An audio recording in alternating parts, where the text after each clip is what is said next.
नमस्कार दोस्तों, स्वागत है आप सभी का उत्कृष्ट एकेडमी ऑनलाइन प्लेटफॉर्म पे। हम लोग फिर से जुड़ चुके हैं संविधान की क्लास में। तो आज जो हम संविधान की क्लास में पढ़ेंगे वो हम पढ़ेंगे नागरिकता से संबंधित प्रावधान, यानी हमारे संविधान में जो नागरिकता से संबंधित प्रावधान है उसके बारे में चर्चा करेंगे। उसमें हम देखेंगे कि जो भारत है उसमें भारत में जो नागरिक है वो नागरिक कौन है, नागरिकता किस प्रकार मिलती है और नागरिकता किस प्रकार समाप्त होती है। संविधान के भाग 2 में जो जो चीजें दी गई हैं उसके बारे में हम चर्चा करेंगे। इसके अतिरिक्त जो हमारे भारतीय संविधान ने संसद को एक शक्ति दी है, कौन सी शक्ति दी है भाई? तो संसद को शक्ति दी है कि वो नागरिकता से संबंधित अधिनियम और प्रावधान जो है वो बना सकती है। तो संसद ने इस दिशा में क्या कदम उठाए? संसद ने नागरिकता अधिनियम 1955 लेके आई, तो उसमें समय समय पर संशोधन हुआ। तो वो सारी चीजें हम इसमें आज की क्लास में डिस्कस करेंगे। तो सबसे पहले जब हम नागरिकता से संबंधित प्रावधान देखेंगे तो इसमें हम देखते हैं कि नागरिकता कहां से है भाई? तो नागरिकता जो है वो भाग 2 में दी गई है। कौन से भाग में दी गई भाई? तो हमारे संविधान के भाग 2 में नागरिकता से संबंधित प्रावधान दिए गए हैं, जिसमें अनुच्छेद 5 से 11 जो है वो नागरिकता को दिखाता है कि नागरिकता किस प्रकार से मिलेगी और क्या-क्या चीजें नागरिकता में होंगी।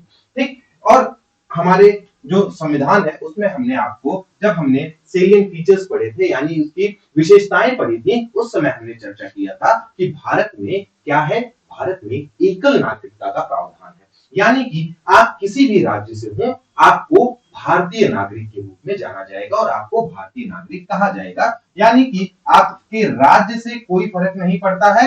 एकल नागरिकता किसकी नागरिकता होगी भाई? तो वो नागरिकता जो है वो आपकी भारत की नागरिकता होगी। ठीक है, किसकी नागरिकता होगी? भारत की नागरिकता होगी। ठीक, चलिए, तो इसमें एक चीज हम लोग देख लेते हैं। क्या देख लेते हैं?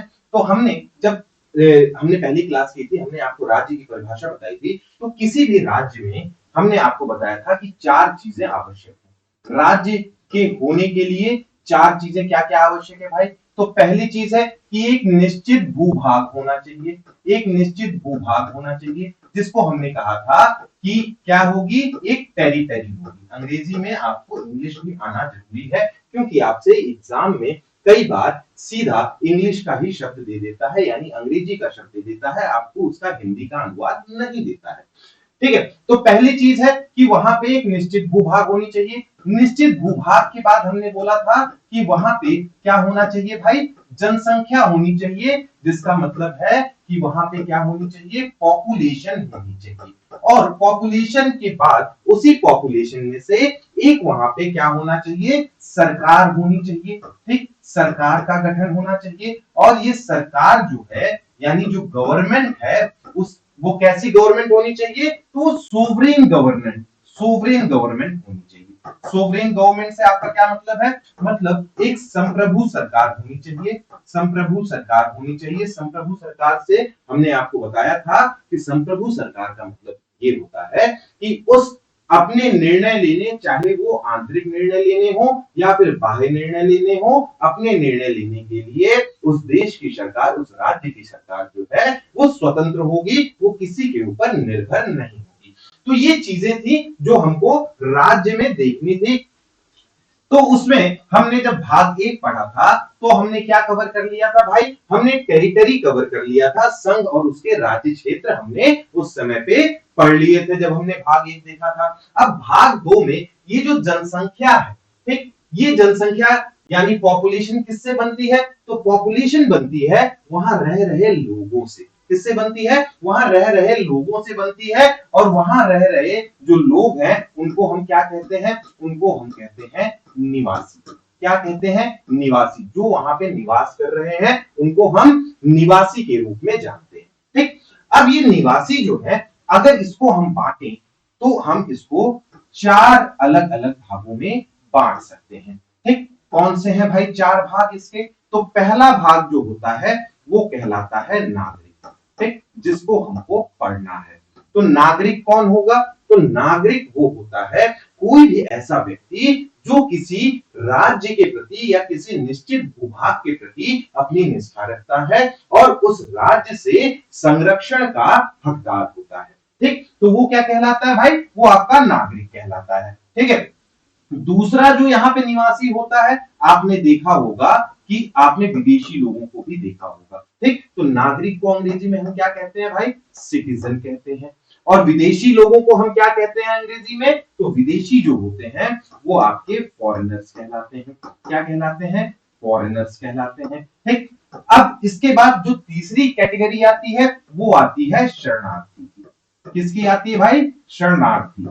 शरणार्थी क्या होते हैं? रिफ्यूजी। ठीक, क्या होते हैं ये रिफ्यूजी होते हैं। और जो चौथा आपका है वो आपका वहां रह रहे जो लोग किसी राज्य में रह रहे हैं, निवास कर रहे हैं, वो कैटेगरी होती है आपकी अवैध प्रवासी, जिसके बारे में हमको कुछ पता नहीं होता। ठीक है, क्या होती है? अवैध प्रवासी, या जिसको हम आम बोलचाल की भाषा में क्या बोलते हैं? घुसपैठी।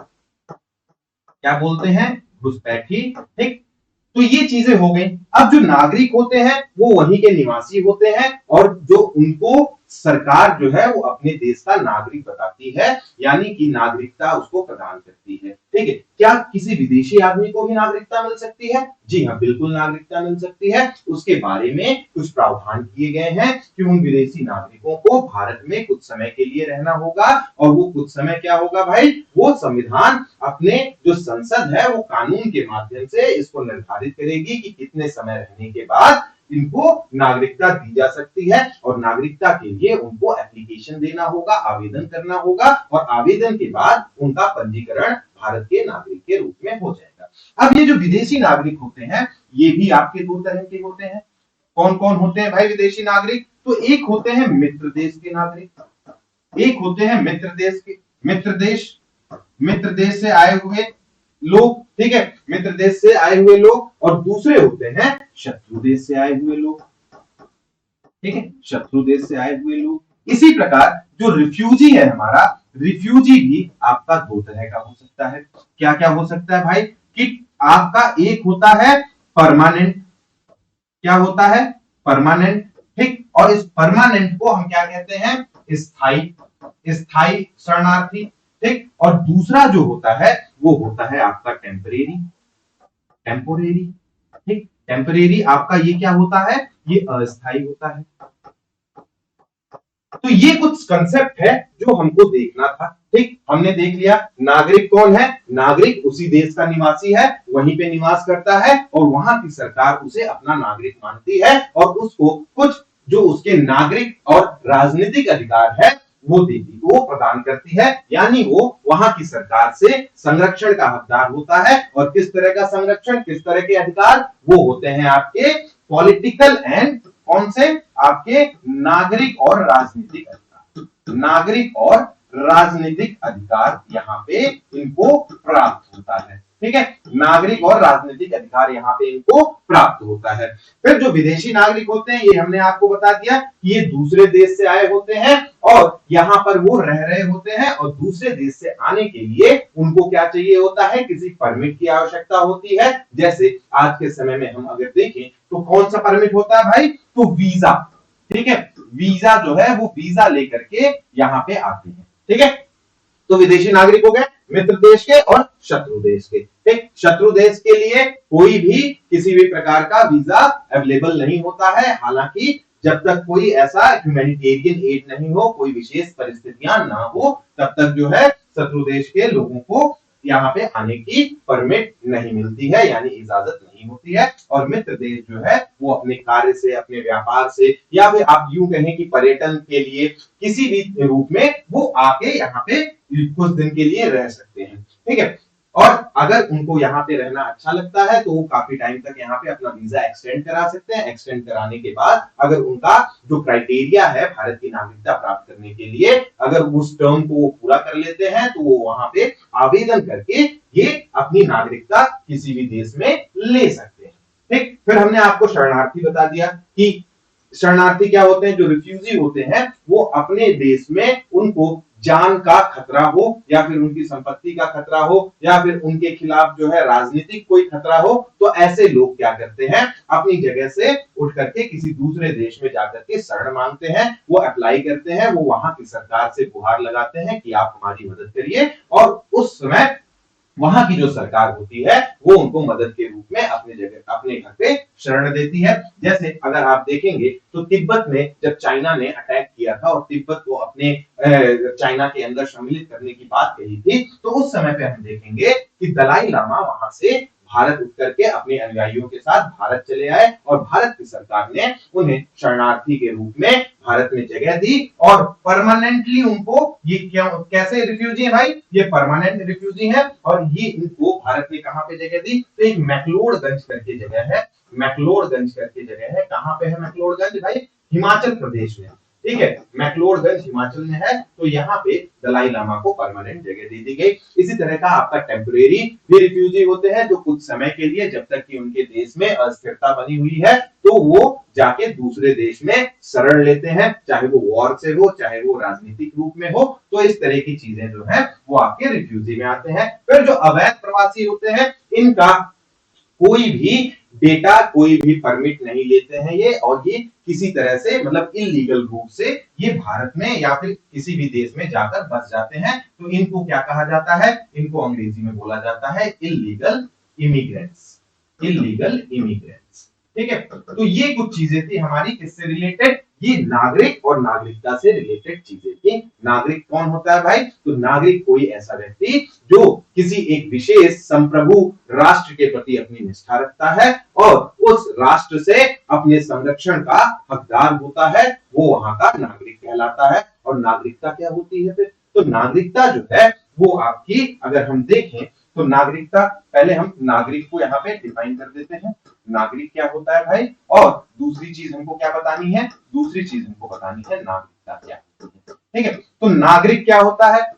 नागरिक का अर्थ क्या होता है? ऐसा व्यक्ति, ऐसा व्यक्ति, ऐसा व्यक्ति जो किसी विशेष भूभाग, किसी विशेष भूभाग अथवा संप्रभु राष्ट्र, संप्रभु राष्ट्र के प्रति अपनी निष्ठा रखता है, अपनी निष्ठा रखता है एवं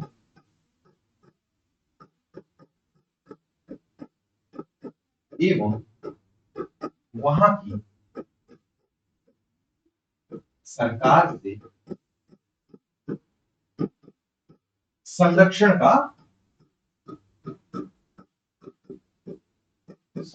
का हकदार,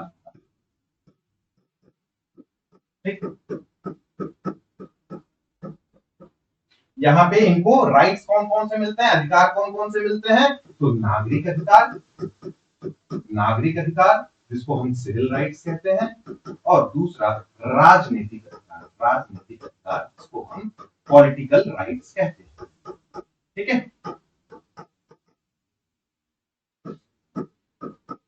अधिकार कौन से मिलेंगे भाई? तो अधिकार या राइट्स कहते हैं, ये कौन से मिलते हैं? तो ये मिलते हैं आपको सिविल और पॉलिटिकल राइट्स यहाँ पे अवेलेबल होते हैं, ठीक है। अब हम देख लेते हैं नागरिकता क्या होती है। तो नागरिकता वास्तव में क्या है? एक भाव है। क्या है? एक भाव है जो किसी व्यक्ति, जो किसी व्यक्ति, किसी व्यक्ति एवं किसी विशेष राष्ट्र के मध्य संबंध को दर्शाता है, संबंध को दर्शाता है, ठीक है। ये क्लियर हो गया सबको? तो यहां तक अगर आपको चीजें क्लियर हैं तो हम लोग आगे बढ़ते हैं और हम लोग देखते हैं कि भाग 2 में क्या क्या चीजें दी गई हैं, ठीक है। चलिए, तो भाग 2 में यहाँ पे अनुच्छेद 5 से 11 तक दिया गया है। तो अनुच्छेद 5 में जो है संविधान लागू होने के समय, यानी हमारा संविधान कब लागू हुआ था? 26 जनवरी 1950 को लागू हुआ था। तो उस समय नागरिकता किस प्रकार दी जाएगी? अनुच्छेद 5 उसके बारे में बात करता है। अनुच्छेद 6 क्या बात करता है भाई? तो अनुच्छेद 6 जो है वो पाकिस्तान से भारत आए व्यक्तियों के नागरिकता अधिकार के बारे में बात करता है। क्यों बात करता है भाई? क्योंकि इस समय पे क्या हो जाएगा, जब भारत आजाद होगा तो भारत का क्या हो जाएगा, विभाजन हो जाएगा, भारत दो भागों में बट जाएगा, भारत में और पाकिस्तान में। ठीक, तो मुस्लिम बाहुल्य लोगों के लिए एक अलग देश का निर्माण किया जाता है और उसको पाकिस्तान बोला जाता है, और जो सेकुलर कंट्री के रूप में भारत का निर्माण किया जाता है। ठीक है, इस समय पे क्या होगा फिर, तो जब ये धर्म के आधार पर विभाजन हुआ तो लोगों में क्या हुआ भाई, लोगों में बहुत सारा संघर्ष हुआ, लोग एक दूसरे को मारने काटने लगे थे। तो विभाजन के दौरान बहुत सारे लोग जो है वो पाकिस्तान से भारत आए और भारत के लोग जो है वो पाकिस्तान के। ठीक है, तो अनुच्छेद 6 किस बारे में बात करता है, पाकिस्तान से भारत आए व्यक्तियों को नागरिकता किस प्रकार से दी जाएगी उसके बारे में बात करता है। अनुच्छेद 7 क्या करता है, जो व्यक्ति भारत से पाकिस्तान चले गए थे और कुछ समय के बाद उनको ऐसा एहसास हुआ कि उनको वापस लौट करके भारत में स्थायी तौर पर भारत में रहना है, तो उनके लिए क्या अधिकार होगा उसके बारे में अनुच्छेद 7 बात करता है। और अनुच्छेद 8 जो है वो किसके बारे में बात करता है भाई, भारत के बाहर रहने वाले भारतीय मूल के व्यक्तियों के बारे में बात करता है, जिसको हम क्या कहते हैं, पर्सन ऑफ इंडियन ओरिजिन, और उनको क्या अधिकार है, वो किस प्रकार से भारतीय नागरिकता प्राप्त कर सकते हैं उसके बारे में अनुच्छेद 8 बात करेगा।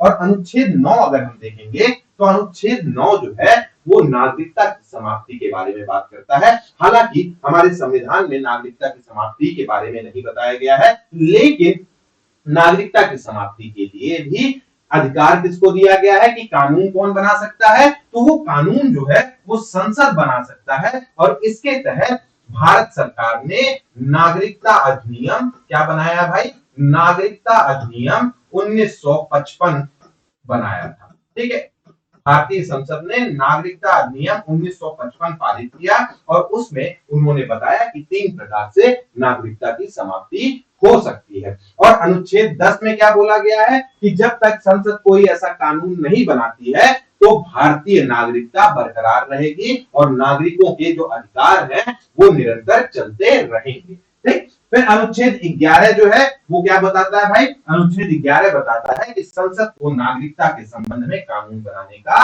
अधिकार होगा, यानी कि नागरिकता के संबंध में कोई भी कानून कौन बना सकता है, नागरिकता के संबंध में कोई भी कानून वो संसद के द्वारा बनाया जाएगा, यानी संसद को पूरी पावर दी गई है। ठीक है, तो ये तो हमने देख लिया ब्रीफ में, यानी संक्षिप्त में देख लिया। अब हम लोग एक एक अनुच्छेद को विस्तार पूर्वक देखेंगे। ठीक है, चल आगे बढ़ते हैं फिर। तो सबसे पहले हमारा जो है वो अनुच्छेद है अनुच्छेद 5। अनुच्छेद 5 जो है वो संविधान के लागू होने के समय, यानी संविधान हमारा कब लागू हुआ भाई, 26 जनवरी 1950 को। तो उस समय नागरिकता के बारे में ये बताता है कि किस प्रकार से उस समय पे नागरिकता मिलनी थी। तो इस अनुच्छेद के तहत हम देखेंगे कि भारत में कोई भी व्यक्ति अगर रह रहा है तो उसको अधिवास के आधार पर उसको नागरिकता दी जाएगी, यानी अगर उसका डोमिसाइल जो है वो भारत का है तो उसको भारत का नागरिक माना जाएगा, बशर्ते उनको 3 में से कोई सा एक शर्त पूरा करना होगा। कौन सा शर्त भाई, कि यदि उस व्यक्ति का जन्म भारत के राज्य क्षेत्र में हुआ हो। कौन से राज्य क्षेत्र में, अविभाजित भारत के राज्य क्षेत्र में हुआ हो, यानी कि आजादी से पहले, यानी भारत और पाकिस्तान के डिवीजन से पहले यदि उसका जन्म भारत में हुआ है तो वो भारत का नागरिक कहलाएगा। वंश के आधार पर यदि उसके माता पिता में से किसी एक का जन्म भारत के राज्य क्षेत्र में हुआ था, या फिर तीसरी कंडीशन क्या है, निवास के आधार पर। निवास के आधार पर क्या हो जाएगा कि यदि वो संविधान लागू होने से पहले कम से कम 5 वर्षों तक भारत में सामान्य रूप से निवासी रहा हो। ठीक, तो कौन कौन से हैं, जब भारत का हमारा संविधान लागू हुआ उस समय यदि हम देखें तो उस समय कोई भी व्यक्ति जो भारत का निवासी है, यानी जिसके पास भारत का अधिवास है यानी डोमिसाइल है, उसको भारत का नागरिक कहा जाएगा। कब कहा जाएगा, या तो उसका जन्म भारत के राज्य क्षेत्र में हुआ हो, या फिर उसके माता पिता या दादा दादी का किसी का जन्म जो है वो भारत में राज्य क्षेत्र में हुआ हो, या फिर तीसरा जो कंडीशन है कि वो संविधान लागू होने से ठीक 5 वर्ष पहले तक लगातार वो भारत में सामान्य रूप से निवास कर रहा हो। ठीक है, तो यहाँ पे जो कंडीशन है वो क्या है कि 5 वर्ष तक निवास, वंश के आधार पर यानी माता पिता यदि भारतीय नागरिक हैं, इनका जन्म भारत में हुआ है, या फिर हम देखेंगे कि उस व्यक्ति का स्वयं जो है वो जन्म भारत में हुआ हो। तो ये चीजें थी आपकी किसमें, अनुच्छेद 5 में, जो हमको बताता है कि भारत में नागरिकता संविधान लागू होने के समय किस प्रकार से नागरिकता दी जाएगी। ठीक है, चलिए अगला जो है इसमें हम देखते हैं क्या क्या चीजें हैं। प्रारंभिक नागरिकता के बारे में बात कर रहा है, केवल उन लोगों के लिए था जो 1950 में भारत में रह रहे थे। ठीक, फिर दूसरी चीज जो है वो अधिवास की बात करता है, यानी डोमिसाइल होना क्या है यहाँ पे अनिवार्य है।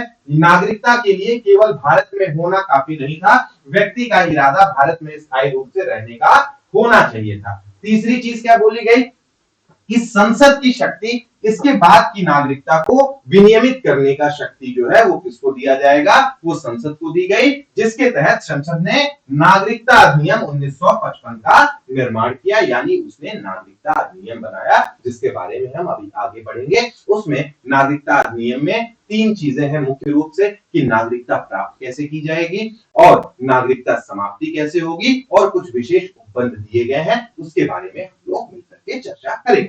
ठीक है, चलिए अब आगे बढ़ते हैं। हमारा अनुच्छेद 5 हो गया, अब अनुच्छेद 6 की तरफ बढ़ते हैं। हमने आपको बताया था कि अनुच्छेद 6 और 7 जो है वो किससे रिलेटेड है, अनुच्छेद 6 और 7 भारत के विभाजन से रिलेटेड है, भारत के विभाजन से संबंधित है। जब भारत और पाकिस्तान दो अलग अलग देश के रूप में निर्माण हो गया, तो उस समय पे कुछ लोग भारत से पाकिस्तान गए और कुछ लोग पाकिस्तान से भारत आए, तो उससे संबंधित अनुच्छेद 6 और 7 है। जो लोग पाकिस्तान से भारत आए वो किसमें आएंगे, वो आएंगे अनुच्छेद 6 में। आपसे प्रश्न पूछ लेता है कि भारत से पाकिस्तान जाने और पाकिस्तान से वापस लौट कर भारत आने में जो कौन सा अनुच्छेद आएगा, तो अनुच्छेद 7 आएगा। और यदि आप पाकिस्तान से सिर्फ पाकिस्तान से भारत आने के बारे में पूछ रहा है, तो वो अनुच्छेद 6 हो जाता है आपका। अब यहाँ पे आपको कुछ चीजें देखनी होंगी, जैसे कुछ डेट्स दी गई हैं। ठीक, डेट एक दी गई है 19 जुलाई 1948। ठीक, 19 जुलाई 1948 डेट का महत्व ये है कि इसी दिन से, इसी तिथि से परमिट सिस्टम जारी हुआ था। ठीक, तो हमको जब ये हम पढ़ेंगे अभी अनुच्छेद 6, तो अनुच्छेद 6 में उन व्यक्तियों की नागरिकता से संबंधित है जो कहां से, पाकिस्तान से भारत आए, तो वो आपका अनुच्छेद 6 में आ जाता है। चूंकि विभाजन के समय पे क्या हुआ था, बहुत बड़ी संख्या में लोग विस्थापित हुए थे, यानी अपने जगह से जहां पे वो रह रहे थे वहां से हट करके वो दूसरे देश यानी भारत से पाकिस्तान चले गए थे और पाकिस्तान से भारत आ गए थे। इसके बारे में हमने आपको पहले भी बताया। ठीक है, तो जो लोग पाकिस्तान से भारत आए थे उनको नागरिकता अनुच्छेद 6 के तहत दी जाएगी।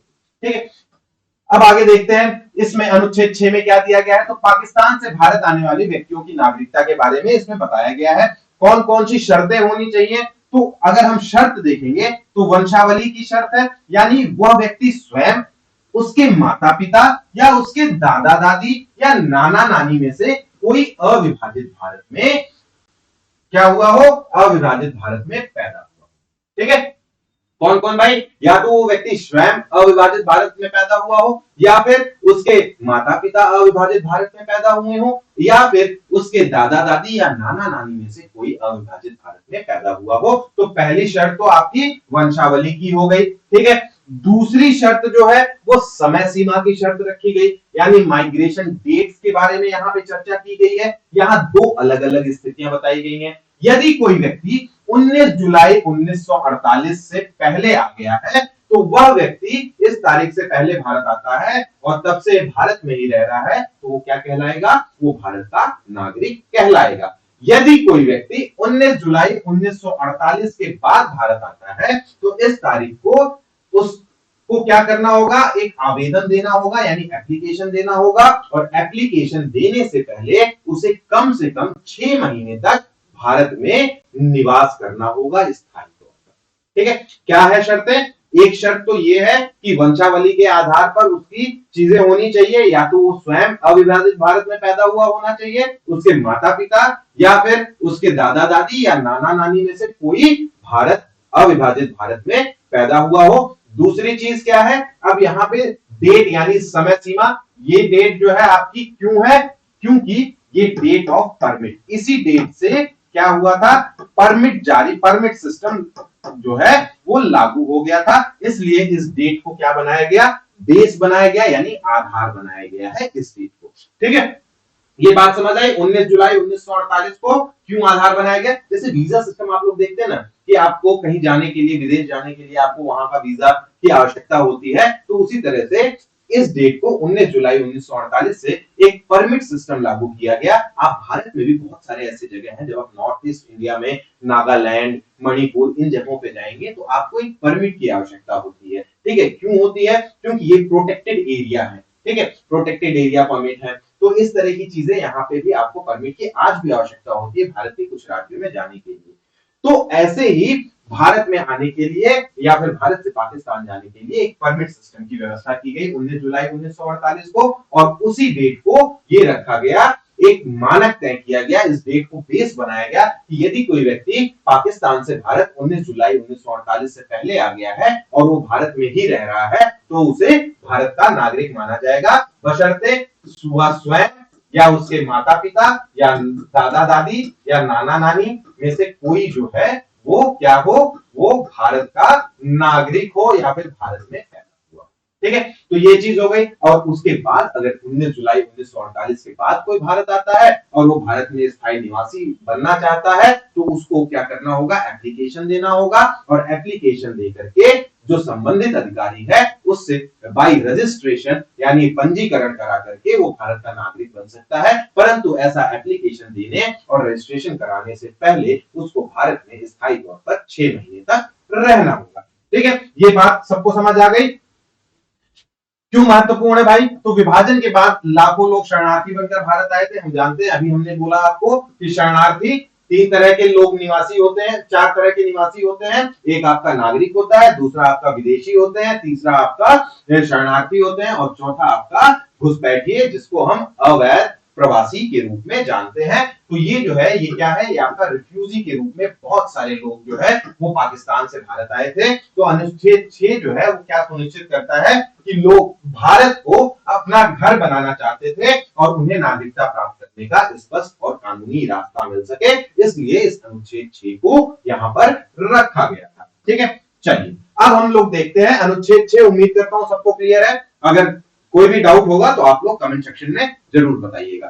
ठीक है, अब हम लोग देख लेते हैं अनुच्छेद 7 में क्या चीज बताई गई। तो अनुच्छेद 7 जो है ये भी आपका किससे रिलेटेड है भाई? तो ये भी हमने आपको बताया कि अनुच्छेद 6 और 7 दोनों जो है विभाजन से रिलेटेड है। अनुच्छेद 6 में पाकिस्तान से भारत आने वाले नागरिकों के, आने वाले व्यक्तियों के लिए, आने वाले लोगों के लिए था, और अनुच्छेद 7 में वो नागरिक हैं जो 1 मार्च 1947 के बाद कहां चले गए? भारत से पाकिस्तान चले गए, और पाकिस्तान से फिर वापस भारत लौटना चाहते थे और भारत में ही स्थायी रूप से रहना चाहते थे। उसके लिए अनुच्छेद 7 है। ठीक है, ये कई बार आपसे एग्जाम में प्रश्न पूछा हुआ है। विभिन्न तरीके के जो आपकी परीक्षाएं होती हैं उन परीक्षाओं में अनुच्छेद 6 और अनुच्छेद 7 से प्रश्न पूछे जाते हैं। ठीक है, चलिए तो यह अनुच्छेद उन लोगों के बारे में है जो विभाजन के समय भारत छोड़कर कहां चले गए? पाकिस्तान चले गए, लेकिन बाद में वापस भारत लौट आए। उनके लिए किस प्रकार से नागरिकता मिलेगी उसके बारे में ये पूरा अनुच्छेद 7 जो है वो बताता है। तो पाकिस्तान जाने वाले कुछ प्रवासियों की नागरिकता के अधिकार के बारे में यहां बताया गया है कि किस तरह से उनको अधिकार मिलेगा। तो उनको जो है माइग्रेशन, यदि कोई व्यक्ति 1 मार्च 1947 के बाद, डेट आपको यहां पे आपका दोनों डेट आपको याद रखनी है। 19 जुलाई 1948 वो अनुच्छेद 6 के लिए है, और अनुच्छेद 7 के लिए आपका 1 जुलाई 1947। ठीक है, ये आप 47-7 से आप याद कर लीजिएगा कि 1947 और अनुच्छेद 7। ठीक है, तो 47 वाला 1 मार्च 47 अनुच्छेद 7 में आ जाएगा। इसके बाद यदि कोई व्यक्ति भारत से पाकिस्तान गया और वह भारत का नागरिक नहीं माना जाएगा। ठीक है, लेकिन अगर वो वापसी करता है यानी कि रिटर्न आता है, और रिटर्न कैसे आता है भाई? तो कानूनी परमिट लेकर के रिटर्न आता है, और रीसेटलमेंट यानी भारत में पुनर्वास की इच्छा से आता है। जो उसका इंटेंशन है वो क्या होगा कि उसको भारत में स्थायी रूप से पुनर्वास करना है, तो वो भारत के नागरिकता के लिए फिर उसको क्या करना होगा भाई? उसको वही जो प्रोसेस हमने आपको पहले बताया था कि 19 जुलाई 1948 के बाद जो लोग आते हैं कि 6 माह तक उनको भारत में निवास करना होगा स्थायी तौर पर, और उसके बाद से आवेदन करना है। आवेदन करके वो पंजीकरण के माध्यम से भारत के नागरिक बन सकते हैं। ठीक है, तो माइग्रेशन की डेट क्या है भाई? 1 मार्च 1947 के बाद भारत से पाकिस्तान अगर कोई चला गया है तो वो भारत का नागरिक नहीं माना जाएगा, ठीक है। लेकिन उसके बाद जो है फिर वो किसी भी टाइम पे फिर वो वापस आता है, और कैसे वापस आता है? एक इंटेंशन से आता है कि हमें भारत में ही रहना है और हम जो है वो क्या होंगे, यहाँ पे पुनर्वास यानी रीसेटलमेंट के लिए आ रहे हैं। तो और वहां पे एक कानूनी परमिट को लेकर के भारत वापस आया है, तो यहाँ पे ये क्या हो जाएगा, भारत का नागरिक बनने के लिए एलिजिबल हो जाएगा, बशर्ते उनको 2 शर्तें पूरी करनी है कि 6 महीने तक भारत में रहना है, और दूसरी चीज जो है वो उसको उसे पंजीकरण रजिस्ट्रेशन के लिए आवेदन करना होगा, यानी रजिस्ट्रेशन के लिए उसको क्या करना होगा, एप्लीकेशन देनी होगी, ठीक है। तो अनुच्छेद 5, अनुच्छेद 6 और अनुच्छेद 7 यहां तक आपका क्लियर है। अब हम लोग आते हैं अनुच्छेद 8 की तरफ। हमने जब संक्षिप्त में देखा था तो अनुच्छेद 8 किसके लिए था? तो जो भारतीय मूल के लोग, यानी कि उनके दादा दादी या माता पिता या कोई भी जो भारतीय मूल से है, मतलब जुड़ाव उनका ऐतिहासिक रूप से उनकी विरासत जो है वो भारत से जुड़ी हुई है, लेकिन वो व्यापार के चलते या फिर काम के चलते या फिर अन्य शिक्षा के चलते किसी अन्य किसी भी कारणवश वो भारत से दूर किसी अन्य देश में रह रहे हो, तो उनके लिए यहाँ पे कुछ प्रावधान दिए गए हैं, और वो प्रावधान जो है वो किसमें आता है? वो अनुच्छेद 8 में आता है। तो ये भारतीय मूल के व्यक्तियों के लिए है, जिसको हम क्या बोलते हैं भाई? पीआईओ बोलते हैं। पीआईओ क्या है? पर्सन ऑफ इंडियन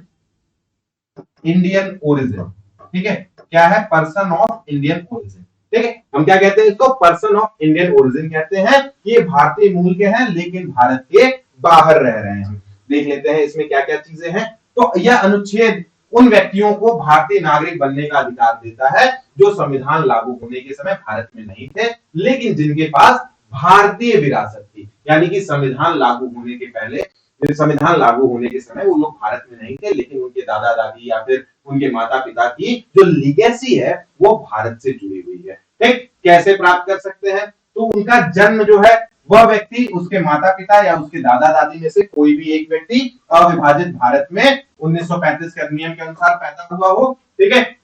पहला क्राइटेरिया क्या है? या तो वो व्यक्ति स्वयं या उसके माता पिता या उसके दादा दादी में से कोई भी व्यक्ति अविभाजित भारत में पैदा हुआ हो। निवास, वह व्यक्ति वर्तमान में दुनिया के किसी भी देश में रह रहा हो भारत और पाकिस्तान को छोड़ के। भारत और पाकिस्तान के लिए कौन से अनुच्छेद थे भाई? तो भारत और पाकिस्तान के लिए अनुच्छेद 6 और अनुच्छेद 7 और अनुच्छेद 5 दिए गए हैं, ठीक।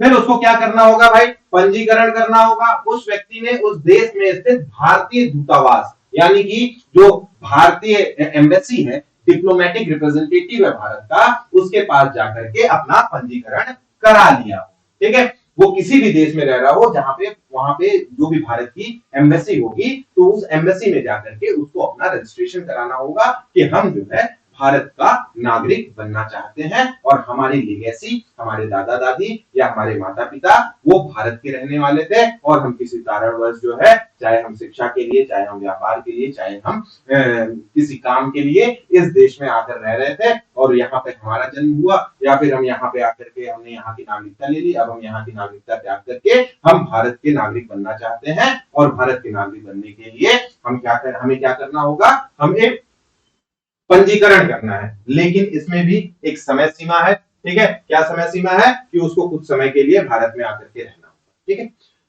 अब हम देख लेते हैं कि इसका मुख्य उद्देश्य क्या है। विभाजन और आजादी के समय बहुत से भारतीय जो है विदेश, जैसे ब्रिटेन, दक्षिण अफ्रीका आदि में नौकरी या व्यापार के लिए गए हुए थे। हमने आपको बताया कि बहुत सारे कारण थे कि जो ब्रिटिश थे, यानी अंग्रेज जो थे, वो मजदूरी के लिए अन्य देशों में जहां जहां उनके उपनिवेश थे वहां पे भारतीय मजदूरों को ले जाते थे, टी प्लांटर्स को ले जाते थे, फिर वहीं पे उन लोगों को बसा देते थे। जैसे आप विदेशों में देखेंगे बहुत सारे ऐसे देश है, मॉरिशस है, ट्रिनिडाड है, फिजी है, जहां पे आज भी बहुतायत संख्या जो है वो कहां की है? वो भारतीय मूल के लोग वहां पे रह रहे हैं, ठीक है। तो बहुत सारे कारण थे जिसकी वजह से कुछ लोग वहां जाकर के बस गए और वहीं के होकर के रह गए। तो वहां के लोग यदि चाहें तो वो भारतीय नागरिकता प्राप्त कर सकते हैं, बशर्ते उनको वहां पे जाकर के वहां की नागरिकता त्यागनी होगी पहले, और वहां की नागरिकता त्याग करके वो क्या करेंगे? वो भारतीय जो दूतावास होगा वहां जाकर के वो अपना एक रजिस्ट्रेशन के लिए अप्लाई करेंगे और अपनी चीजों को, अपने डॉक्यूमेंट्स को वहां पे प्रोड्यूस करना। ठीक है। तो यह अनुच्छेद यह सुनिश्चित करता है कि ऐसे लोग अपनी जड़ों से जुड़े रहें और यदि वे चाहें तो भारत की नागरिकता प्राप्त कर सकते हैं। आप जानते हैं कि 9 तारीख को क्या होता है कि 9 तारीख को हम देखते हैं 9 जनवरी को प्रवासी भारतीय दिवस के रूप में मनाया जाता है। ठीक है, 9 जनवरी को किसके रूप में मनाया जाता है भाई? तो 9 जनवरी को प्रवासी भारतीय दिवस के रूप में मनाया जाता है।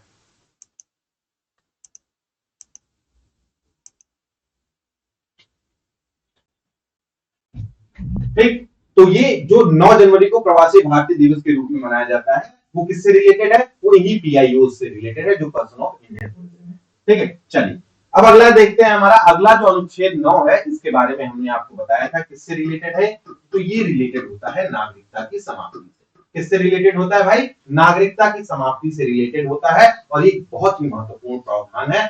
नागरिकता अधिनियम 1955 जो संसद ने बनाया है उसमें 3 चीजें बताई गई हैं कि किस प्रकार से किसी व्यक्ति की यानी भारतीय नागरिक की नागरिकता समाप्त हो सकती है। पहला तो वो स्वैच्छिक त्याग कर दे, यानी कि वो स्वेच्छा से त्याग कर दे कि वो अपनी, जैसे रिनंशिएशन इसको कहा जाता है, कि वो स्वेच्छा से अपनी नागरिकता को छोड़ना चाहता हो।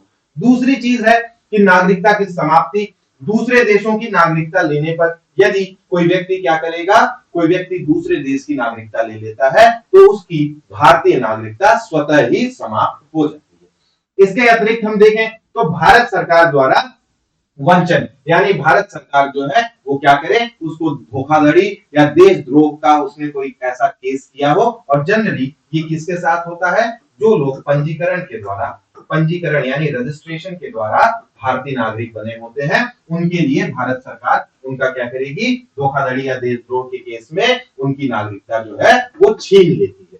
ठीक है, तो ये कुछ चीजें हैं, इसके बारे में देख लेते हैं। अनुच्छेद 6 में क्या, अनुच्छेद 9 में क्या कहा जा रहा है? तो विदेशी राज्यों की नागरिकता स्वेच्छा से अर्जित करने वाले व्यक्तियों का नागरिक न होने के बारे में यहाँ पे बात की जा रही है, क्योंकि भारत में क्या है भाई? भारत में एकल नागरिकता की बात कही गई है। सिर्फ आप भारतीय नागरिक होंगे, आप 2 देशों के या फिर आप एक राज्य और एक देश के नागरिक नहीं हो सकते हैं।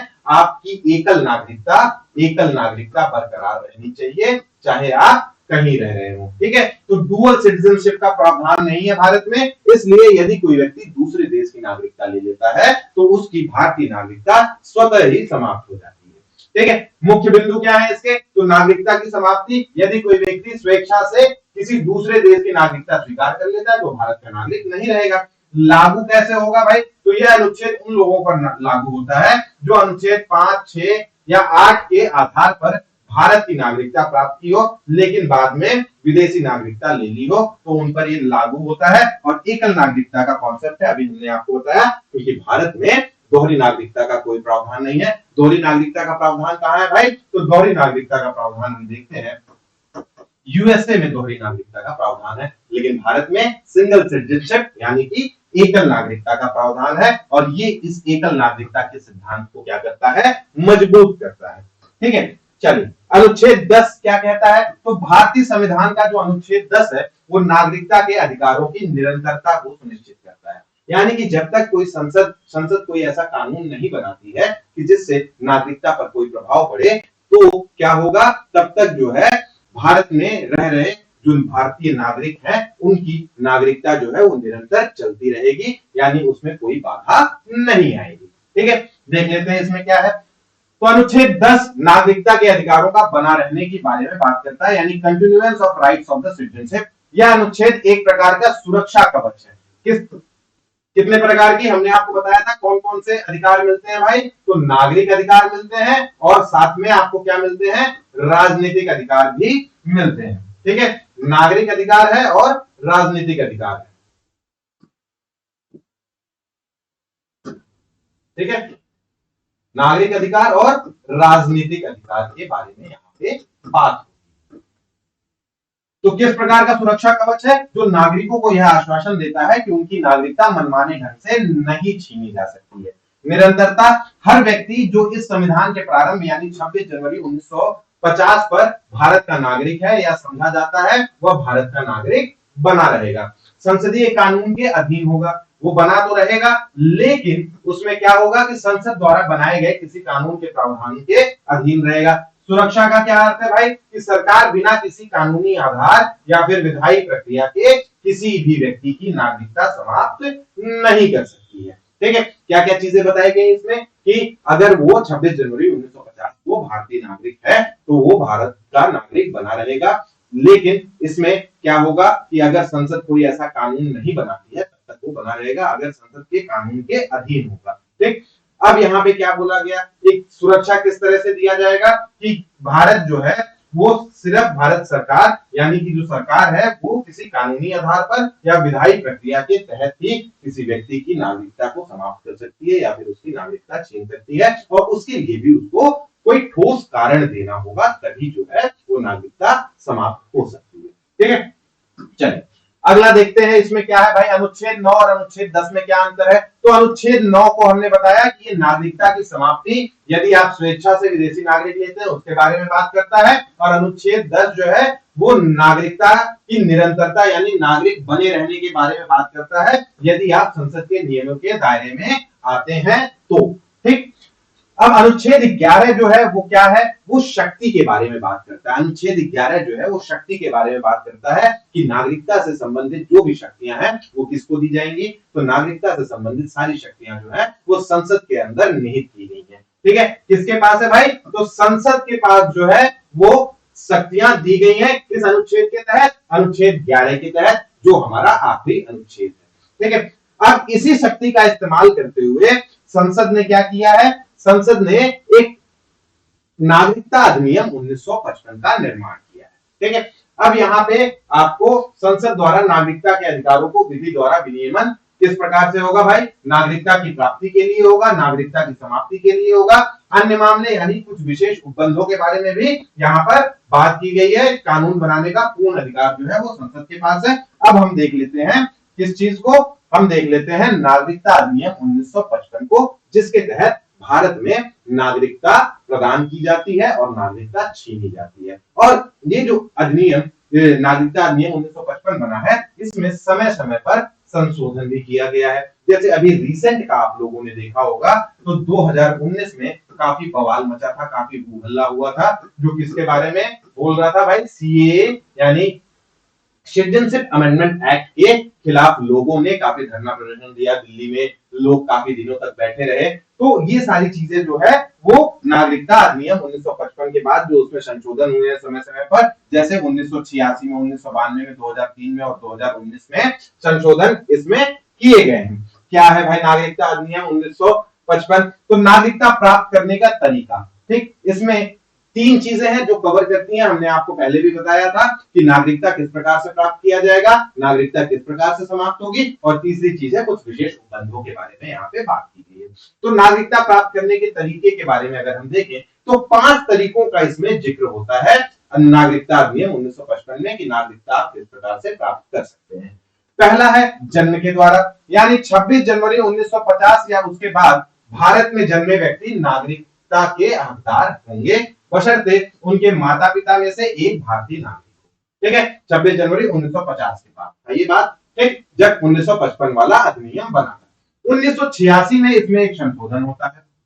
क्या संशोधन होता है भाई कि 1 जुलाई 1987 के बाद जन्मे व्यक्तियों के केवल कम से कम एक माता पिता का भारतीय नागरिक होना क्या हो जाएगा, यहाँ पे अनिवार्य हो जाएगा। 2003 में क्या संशोधन हुआ, तो 2003 में जो संशोधन हुआ कि 3 दिसंबर 2004 के बाद जन्मे व्यक्तियों के लिए दोनों माता पिता में से एक भारतीय नागरिक होना चाहिए और दूसरा माता पिता अवैध प्रवासी नहीं होना चाहिए। ठीक है, पहला क्या है कि इसमें कि जन्मे व्यक्ति नागरिकता के हकदार है बशर्ते उनके माता पिता में से एक भारतीय नागरिक हो। ठीक, अब यहाँ पे 1 जुलाई 1987 के बाद जब 86 का संशोधन हुआ उसमें यह बताया गया कि 1 जुलाई 1987 के बाद जन्मे व्यक्तियों के लिए कम से कम एक माता पिता, एक व्यक्ति जो है माता या पिता में से एक व्यक्ति भारतीय नागरिक होना क्या होगा, यहाँ पे अनिवार्य होगा।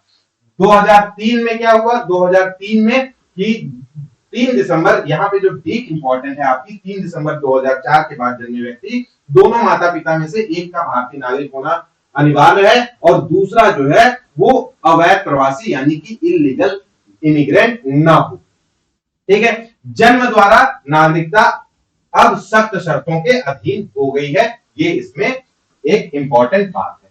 ठीक, दूसरी जो है वो आपका वंशानुक्रम के आधार पे। ठीक है, यदि किसी व्यक्ति का जन्म भारत के बाहर हुआ है लेकिन उसके माता पिता में से किसी एक कोई एक भारतीय नागरिक है तो वंशानुक्रम के आधार पर नागरिकता प्राप्त कर सकता है।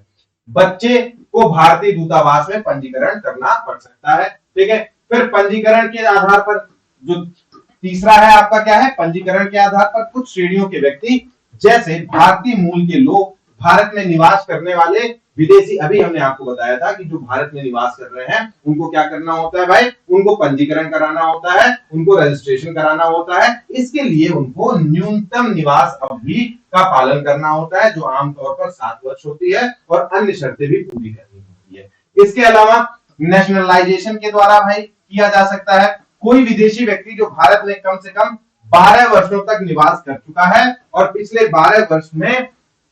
पिछले 12 महीने लगातार भारत में रहना उसका अनिवार्य है, तो देशीकरण द्वारा भी नागरिकता के लिए आवेदन कर सकता है। ठीक है, कौन कौन सा हो गया, एक तो जन्म के आधार पर हो गया, यदि वो व्यक्ति भारत में जन्मा हुआ है तो उसके माता पिता में से कोई एक जो है वो नागरिक होना चाहिए। और 1986 के संशोधन के बाद क्या बोला गया कि 1986 के संशोधन के बाद ये बोला गया कि उनमें से कोई एक भारत का नागरिक होना अनिवार्य है। ठीक, दूसरी चीज क्या है, फिर उसके बाद से जो 2003 का संशोधन हुआ कि माता या पिता में से कोई एक भारतीय नागरिक हो, और दूसरा माता मतलब जो दूसरा है, चाहे माता अगर भारतीय नागरिक है तो पिताजी जो है वो अवैध प्रवासी नहीं होने चाहिए, और यदि पिता जो है भारतीय नागरिक है तो माता जो है वो अवैध प्रवासी नहीं होनी चाहिए। ठीक है, ये चीजें आपको क्लियर हो गई। फिर उसके बाद से दूसरा जो है वो आपका वंशानुक्रम के आधार पर है कि किसी व्यक्ति का जन्म भारत के बाहर हुआ हो लेकिन उसके माता पिता जो है अगर भारतीय नागरिक हैं तो वंशानुक्रम के आधार पर भी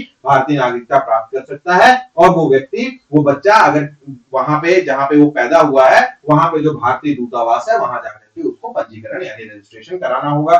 फिर तीसरा जो है वो आपका पंजीकरण के माध्यम से है। कुछ श्रेणियों के व्यक्ति जैसे भारतीय मूल के लोग यानी जो हम पीआईओ की बात कर रहे थे, ठीक है, भारत में निवास करने वाले विदेशी या फिर भारतीय नागरिक से विवाह करने वाले विदेशी या पंजीकृत पंजीकरण के द्वारा नागरिकता प्राप्त कर सकते हैं, यानी उनको एक अवधि तक भारत में रहना होगा और उस अवधि के पूर्ण होने के बाद जो है वो पंजीकरण के माध्यम से यानी रजिस्ट्रेशन के माध्यम से भारतीय नागरिकता प्राप्त कर सकते हैं। चौथा जो कैटेगरी बताया गया है, क्राइटेरिया बताया गया है, वो देशीकरण का माध्यम बताया गया है, यानी कि कोई व्यक्ति यदि कम से कम पिछले 12 वर्षों से भारत में रह रहा हो और 12 महीने लगातार भारत में रहा हो तो वो देशीकरण के माध्यम से भी नागरिकता प्राप्त कर सकता है। इसके अतिरिक्त एक और शर्त है, क्या भाई, उसका चरित्र अच्छा होना चाहिए, हिंदी या किसी अनुसूचित भाषा का उसको ज्ञान होना चाहिए, और भारत के स्थायी रूप से रहने का उसका इरादा हो, यानी जो उसका इंटेंशन है वो भारत में परमानेंटली सेटल होने का है। ठीक है, महत्वपूर्ण तथ्य क्या है, भारतीय पुरुष से विवाह करने वाली विदेशी महिला देशीकरण द्वारा नागरिकता प्राप्त कर सकती है। ठीक है, तो ये क्या है कि जो अगर कोई भारतीय पुरुष है और उससे विवाह करके कोई विदेशी महिला वो आती है भारत में तो वो देशीकरण के द्वारा भारतीय नागरिकता प्राप्त कर सकती है। पांचवा जो क्राइटेरिया है वो भूभाग के सम्मिलित द्वारा है, यानी आप किसी भी नए भूभाग को अगर भारत में शामिल कर रहे हैं तो वहां के जो लोग होंगे वो भी भारतीय नागरिक कहलाएंगे। ऐसा हमें कब देखने को मिला, तो ऐसा हमें देखने को मिला जब सिक्किम को भारत में शामिल किया गया। किसको भाई, सिक्किम को भारत में शामिल किया गया 1975 में, तो वहां के जो लोग थे उनको भी भारतीय नागरिकता दे दी गई। यदि कोई नया भूभाग भारत का हिस्सा बनता है जैसे गोवा हो गया, दमन-दीव हो गया और सिक्किम हो गया, तो वहां के निवासियों को भारतीय नागरिकता दी जा सकती है। यह प्रावधान क्षेत्रीय विस्तार के लिए लागू होता है। ठीक है, चलिए, तो ये कुछ चीजें थी हमारी जिससे हमको भारतीय नागरिकता प्राप्त हो सकती थी, और ये किसमें दिया गया था, ये भारतीय नागरिकता अधिनियम 1955 में दिया गया था।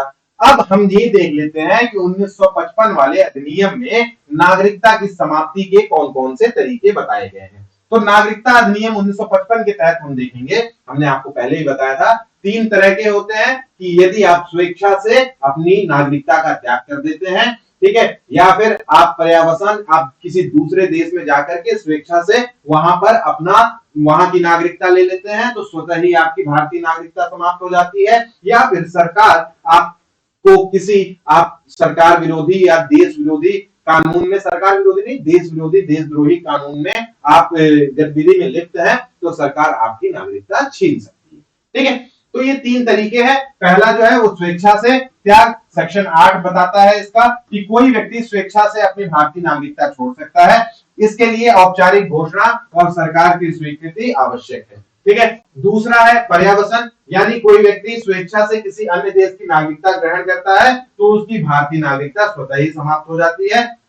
ये एकल नागरिकता के सिद्धांत को दर्शाता है। ठीक है, फिर तीसरा जो है वंचित किया जाना, वो हमने आपको बताया कि कुछ आधार पर सरकार जो है नागरिकता समाप्त कर सकती है, जैसे आपका देशद्रोह हो गया, भारत के प्रति निष्ठा का अभाव। हमने आपको नागरिक का क्या बताया था, डेफिनेशन बताई थी, तो हमने आपको बताया था कि डेफिनेशन में ही ऐसा व्यक्ति जो किसी देश यानी किसी संप्रभु देश के प्रति अपनी निष्ठा रखता हो और वहां के संरक्षण का हकदार होता है उसे नागरिक कहते हैं। तो यदि उसकी निष्ठा में ही अभाव आ जाएगा, वो निष्ठा नहीं रखेगा, तो उसका जो नागरिकता है वो सरकार छीन लेगी। नागरिक धोखाधड़ी, नागरिकता जो है वो रजिस्ट्रेशन के माध्यम से प्राप्त की गई हो और उसमें क्या किया गया हो, फ्रॉड किया गया हो, यानी धोखाधड़ी की गई हो, तो भी उसकी नागरिकता जो है वो क्या हो जाएगी, समाप्त हो जाएगी। नागरिक ने संविधान के प्रति असम्मान दिखाया हो तो भी उसकी नागरिकता समाप्त की जा सकती है।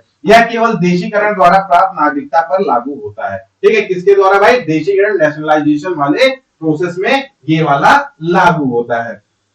ठीक है, विशेष प्रावधान के बारे में अगर हम बात करें तो क्या है, लगातार 7 वर्ष तक विदेश में निवास। यदि कोई भारतीय नागरिक लगातार 7 वर्ष तक भारत से बाहर रहता है और भारत सरकार से कोई संपर्क नहीं करता है, जैसे पासपोर्ट नवीनीकरण नहीं रखता है, तो उसकी नागरिकता समाप्त हो सकती है। नागरिकता संशोधन अधिनियम 1992 को अगर हम देखें तो भारत के बाहर जन्मे बच्चों को यदि उसकी मां या पिता भारतीय नागरिक हैं तो भारतीय नागरिकता दी जा सकती है। ठीक है, तो ये 1992 वाले संशोधन में आया था। अब हम लोग देख लेते हैं जिसपे इतना बवाल कटा था, जो अभी रिसेंट के 5-6 साल पहले आपने देखा होगा। तो उसमें क्या हुआ था भाई, तो उसमें ये बोला गया था इस नागरिकता संशोधन अधिनियम में कि जो बांग्लादेश, पाकिस्तान और अफगानिस्तान से आए हिंदू, सिख, बौद्ध, जैन, पारसी और ईसाई शरणार्थियों को जो 31 दिसंबर 2014 से पहले भारत आए हैं,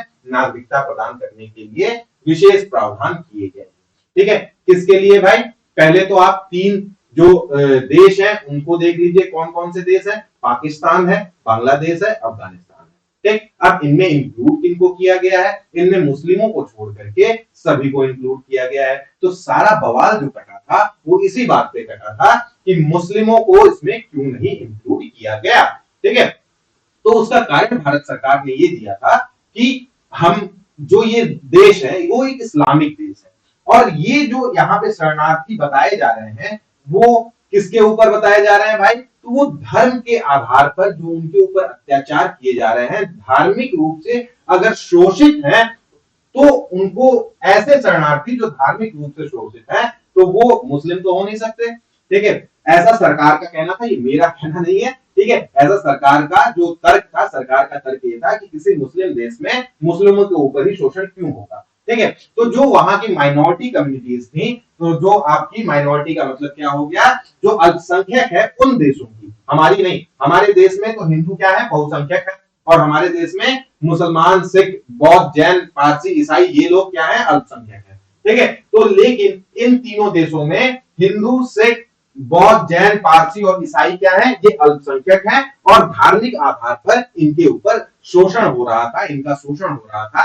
तो इस आधार पर यदि कोई शरणार्थी 31 दिसंबर 2014 से पहले भारत में आ गया है तो उसको भारत की नागरिकता प्रदान कर दी जाएगी।